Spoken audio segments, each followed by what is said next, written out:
coming through to our final section then, we're looking at our sixth priority, which is that of protection. Now, this is a huge subject to delve into, and I'm very, very lucky. I train with and under some of the most dedicated and knowledgeable self-protection experts there are. So I'm not going to do this subject disservice by trying to get into the depth of it here. This is very much a brief introduction to kind of get you thinking. Quite simply, when we're looking at our urban preparedness and staying in place in our small apartment or similar, I want to be considering three things when it comes to my personal protection.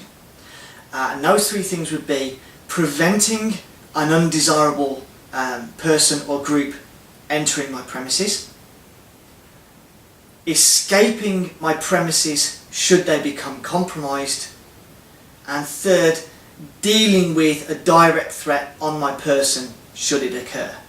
Alright, so those are the three categories. Now let's just very briefly look at those.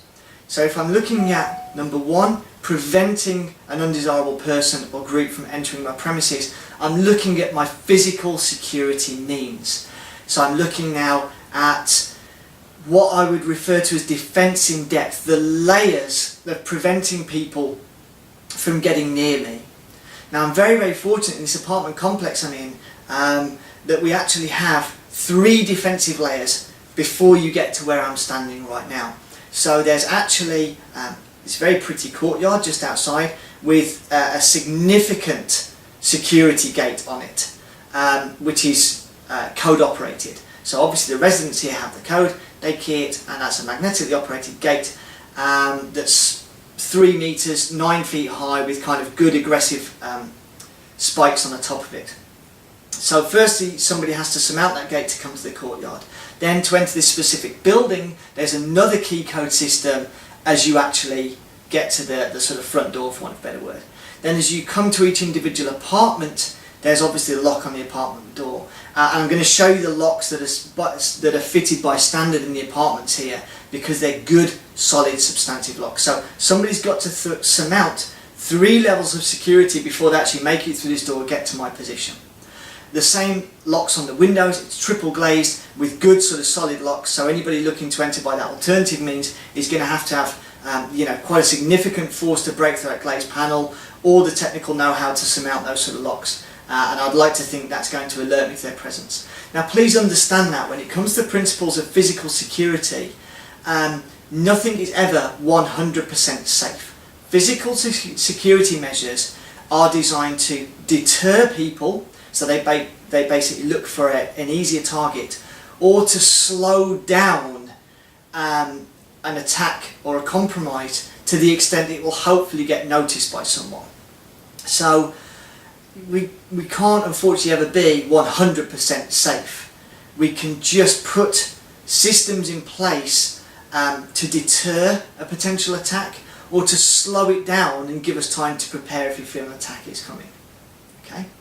Now just before I move on to the second point, I just want to quickly show you the lock that we actually have on the door here to show what a good door lock should look like.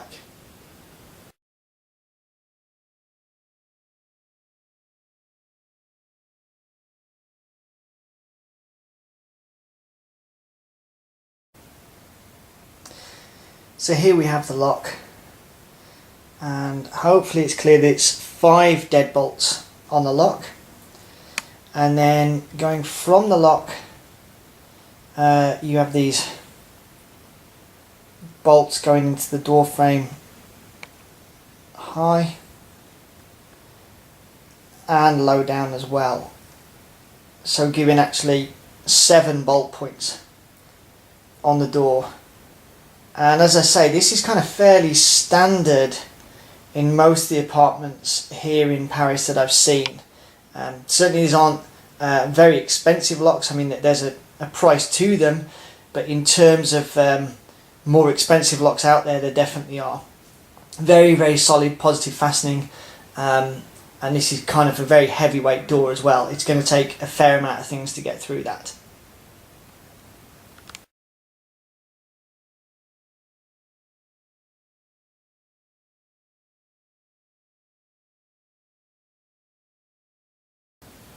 So our second consideration is, in the event that we feel our property is going to get compromised, our first thought really should be look to escape. I'm aware that there's varying laws worldwide, whether it be the stand your ground law or castle law, that means there is no duty on you to escape. You can therefore take whatever action you feel necessary to defend yourself. But quite simply, from the pure self-preservation viewpoint, it's much better if a violent incident is going to occur that I'm not there. So escape is one of my sort of primary go-to strategies. So I'm on a first floor apartment here. I have these beautiful large windows that I can easily get out of, and again there's actually a clear and easy way for me to descend to the ground level on the external face of this building. Now if there wasn't, eminently there's any number of means that I could sort of look to purchase to do that, whether it be a small simple escape ladder or something similar. So again, going back to my low cost to no cost solutions, it's not like I've got to build a scaffold structure outside. It could just be, I look at my specific environment circumstances and then look at a sensible retail solution, in that if I got compromised for somebody entering the premises, how would I look to escape? Now, if I don't escape or I can't escape, that then brings me to the third category of dealing with a direct attack on my person. Now, I already mentioned this in one of the other categories, that in my mind I'm looking at knowledge, training and equipment in that order. So if I feel I'm going to have to get myself in, if I'm ever going to be in a defensive situation, I definitely want to understand the details of how that altercation is likely to work, and then train in line with the attack I'm likely to suffer from, and only then decide if I'm going to equip myself. Now, I can look at specific equipment. Some of you may well be debating whether you need to purchase a firearm and take on the responsibility that comes with that, or others that might not be an option. Obviously, I can look to equip myself specifically for personal protection, or I can also educate myself to alternative means. So for instance, standing in the kitchen as I am right now, I can reach down and find a perfectly acceptable kitchen tool, this rather nice knife, that with a little knowledge and a little training can become a formidable defensive weapon. That doesn't just reach to knives. It can be the simple sort of humble pair of scissors, or any other edged implement, or with a little imagination and a little research. When I look into the realm of improvised weapons or adaptive weapons, most people's home carry a significant amount. So it's not necessarily the case that we have to go out and sort of put ourselves in that situation of the questioning, do I need to sort of arm myself, or do I need to buy specific personal protection equipment? I would start at this entry level in looking around, what do you have in your home already that could be re-rolled or used for defensive purposes if necessary.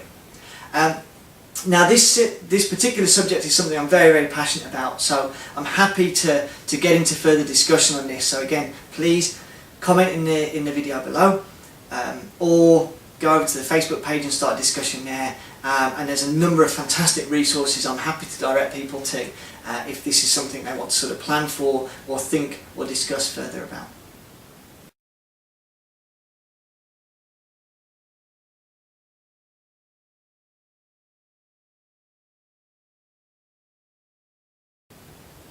Okay guys, so we've gone through the 6 priorities of our urban preparedness, and just by means of quick review, let's just kind of list those right now. So we looked at our shelter, fire, food, water, medical and defensive.